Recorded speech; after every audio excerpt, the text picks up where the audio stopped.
Care giver stress and burnout. किसी की देखभाल करना बहुत ही अच्छी फीलिंग होती है, बहुत ही सुंदर फीलिंग होती है। लेकिन कभी कभी देखभाल करने वाला इंसान थक जाता है, परेशान हो जाता है, उसको स्ट्रेस आ जाता है और वो बर्न आउट हो जाता है। स्पेशली तब जब उसको ये उम्मीद नहीं रहती कि जो उसका लव्ड वन है वो अच्छा हो रहा है, प्रोग्रेस कर रहा है या ठीक हो रहा है। जब उसके मन में ये स्ट्रेस आता है कि इतनी कोशिश करने के बावजूद भी उनका लव्ड वन ठीक नहीं हो रहा, उस टाइम पे बेचैनी, घबराहट होती है बहुत ज्यादा, और वो इंसान इमोशनली, फिजिकली और मेंटली स्ट्रेस हो जाता है, थक जाता है और बर्न आउट हो जाता है। आइए आज हम समझें कि स्ट्रेस बहुत ही एक इम्पॉर्टेंट कारण है जिसकी वजह से एक केयर गिवर भी परेशानी में आ सकता है। वो इंसान जिसका इलाज चल रहा है उसको तो प्रॉब्लम आती ही है, लेकिन जो केयर गिवर है, जो उसका ध्यान रख रहा है, क्या किसी ने उसकी मेंटल, फिजिकल और इमोशनल हेल्थ के बारे में सोचा है? क्या किसी ने ये सोचा है कि देखभाल करने वाले इंसान की भी हेल्थ को प्रायोरिटाइज करना चाहिए? क्योंकि ऐसा अक्सर देखा जाता है कि जो किसी की मदद कर रहा है या देखभाल कर रहा है, वो इमोशनली टायर्ड है, चिड़चिड़ा है, गुस्से में आ जाता है या थक जाता है। अपना ध्यान रखना, अपने बारे में सोचना, सेल्फिशनेस कभी भी नहीं होती। ये आज की ज़रूरत है। अगर हम इसे ज़रूरत नहीं समझेंगे तो केयर टेकर भी खुद बीमार हो जाएगा या कई बार किसी बड़ी बीमारी का शिकार हो सकता है। आइए हम कुछ साइन एंड सिम्टम्स जानें जिससे हमें ये पता लगे कि केयर गिवर कैसे स्ट्रेस और बर्नआउट होता है।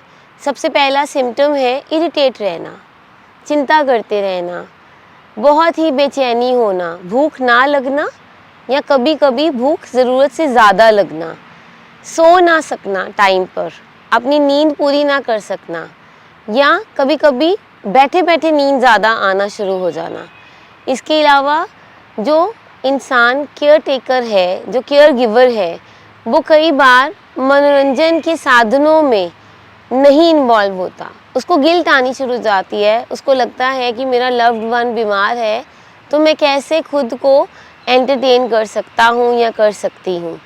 उनके अंदर कंसंट्रेट करने में बहुत मुश्किल आती है, यहाँ तक कि वो अपने लिए टाइम नहीं निकाल पाते।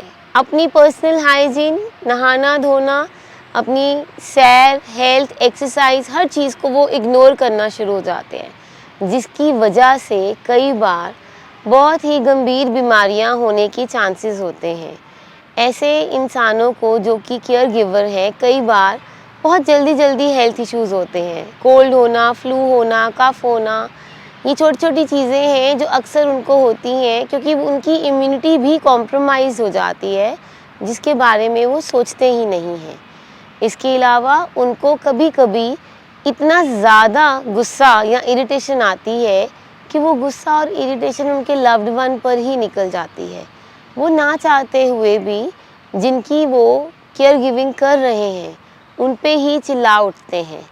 कई बार अच्छी नींद लेने के बावजूद भी उनको ऐसा लगता है कि उनकी नींद ही पूरी नहीं हुई या उनको लगता है कि उनको बहुत थकान हो रही है। अगर ऐसे कोई भी सिम्टम्स आप अपने आसपास किसी केयर गिवर में देख रहे हैं तो ये बहुत ही अलार्मिंग है। हमें ये समझना चाहिए कि उस केयर गिवर को भी मदद की ज़रूरत है, ब्रेक लेने की ज़रूरत है। अब हम समझें कि इससे कोप कैसे करेंगे। एक केयर गिवर स्ट्रेस आउट ना हो या बर्न आउट ना हो, उसके लिए वो क्या कर सकता है? सबसे इम्पॉर्टेंट है एक्सेप्टेंस, जो सबसे मुश्किल है। जब हमारा लव्ड वन बीमार होता है तो जो केयर गिवर है उससे ये एक्सेप्ट नहीं होता, उससे ये बर्दाश्त नहीं होता। उसकी उम्मीद कई बार टूट जाती है, उसको लगता है कि मेरा लव्ड वन पता नहीं ठीक होगा कि नहीं होगा। तो पहले तो हम ग्रेसफुली एक्सेप्ट करें कि हमारे लव्ड वन को जो भी बीमारी है, वो बीमारी अगर आई है तो उसके लिए हम परमात्मा का रोल प्ले नहीं कर सकते हैं। We cannot act God. हम उनके लिए प्रेयर्स कर सकते हैं, उनके लिए हेल्प कर सकते हैं, उनको फिज़िकल, इमोशनल, साइकोलॉजिकल असिस्टेंस दे सकते हैं, उनको हम ईज़ आउट कर सकते हैं। इसके बाद हम ये समझें कि ये हमारी खुद की चॉइस है। अगर हम केयर गिविंग कर रहे हैं तो ये हमने खुद ही चुना है, और अगर हमने खुद चुना है तो हम उसमें इरिटेट ना होएं, बल्कि हम मदद मांगें। हमारे घर में जितने और फैमिली मेम्बर्स हैं उनसे भी हम मदद मांगें, ताकि सारा का सारा भार एक केयर गिवर के ऊपर ना आ जाए। अपनी रिस्पॉन्सिबिलिटीज़ को शेयर करना बहुत इम्पॉर्टेंट है। आप अपनी काम को प्रायोरिटाइज़ करें। जो काम बहुत ज़रूरी है वो आप खुद करें, बाकी के काम आप और लोगों को दें। दूसरे लोगों को रिस्पॉन्सिबिलिटीज़ देना बहुत इम्पॉर्टेंट है। इसलिए आप ना तो स्ट्रेस होएंगे, ना बर्नआउट होएंगे, ना ही आप टायर्ड फील करेंगे। ब्रेक लेना बहुत इम्पॉर्टेंट है। अगर आप बीच बीच में ब्रेक नहीं लेंगे तो आप फिज़िकली, इमोशनली और मेंटली टायर्ड हो जाएंगे। इसके अलावा हमें कई बार मदद लेनी नहीं आती। हमें लगता है कि ये सारी की सारी जिम्मेवारी मेरी ही है, मैंने ही इस इंसान को ठीक कर लेना है। ये बिल्कुल गलत धारणा है। अपने लव्ड वन की हेल्प करने के लिए आपको पूरे फैमिली मेम्बर्स का सहयोग चाहिए, और अपनी फ़िज़िकल, मेंटल और इमोशनल हेल्थ का ध्यान रखना बहुत इम्पॉर्टेंट है। आप खुद कम्युनिकेट करें। जब आपको लगता है आपको स्ट्रेस हो रहा है, या आपको बेचैनी हो रही है, या आपको नेगेटिव थॉट्स आ रहे हैं, उसको शेयर करना बहुत इम्पॉर्टेंट है। इससे आपका बर्डन शेड हो जाएगा, हल्का हो जाएगा। अगर आपको फ़ील हो रहा है आपको नींद अच्छे से नहीं आ रही, भूख अच्छे से नहीं लग रही, तो आप अपने बाकी के फैमिली मेम्बर से इसके बारे में बात करें। कई बार हम बहुत देर कर देते हैं। किसी लव्ड वन का ध्यान रखते रखते हम इतने इन्वॉल्व हो जाते हैं कि हमारी खुद की हेल्थ डिटेरियोरेट हो जाती है, और फिर हमारी समस्या और बढ़ जाती है। हमें ये भी करना चाहिए कि अगर हमें कोई प्रॉब्लम है और हमें उसका सल्यूशन नहीं मिल रहा, तो हमें एक प्रोफेशनल के पास जाना चाहिए। जैसे आप अपने लव्ड वन के लिए टाइमर लगाते हैं उनकी दवाइयों के लिए, या उनकी आप चेकअप के लिए डेट्स कैलेंडर पे नोट करते हैं, खुद की हेल्थ के लिए भी हम टाइमर लगाएं।